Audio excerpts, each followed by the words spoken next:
Hello, I'd like to talk to you today about the process the realtor goes through when coming up with a value of the property that you wish to list on the market for sale. Most commonly used by realtors is called a comparative market analysis, or CMA.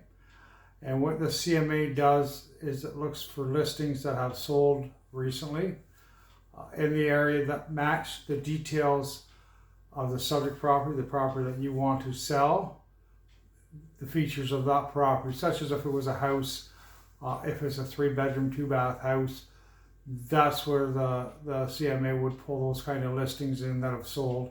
And those properties are called comparables. So they'll pull comparables in that have 3 bedrooms, 2-bath homes within a certain area and sold within a certain time frame.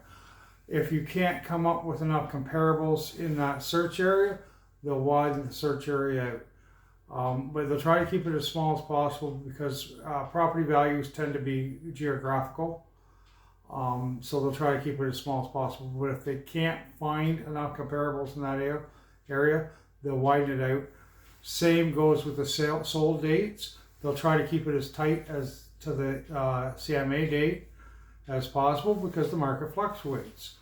But again, if they can't find enough comparables within, say, a month of when you're creating the CMA, they'll back the sold dates back that the comparables were sold on.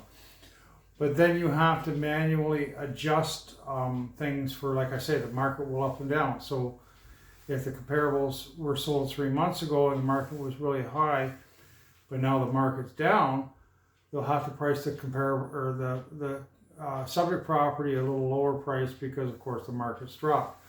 And same goes with if the comparable properties have vinyl siding and your subject property has brick siding or stone siding.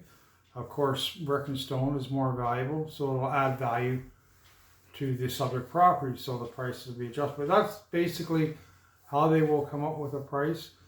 They'll use the comparables as a base, and then they'll make adjustments and then come up with it's called a market value price that they'll want to list your property at. Now, I know everybody wants to get as much money for their property as they possibly can. So a lot of times the seller will want to list the price of their property higher, a lot higher than market value. And that's not advised. You can list it a little bit higher, say 3 to 5% higher than market value.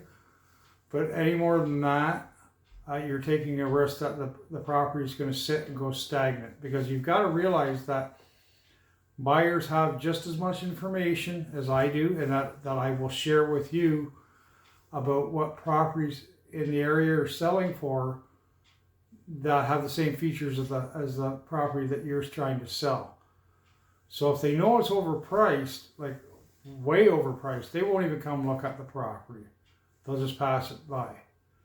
And then if it sits for too long, it becomes stagnant.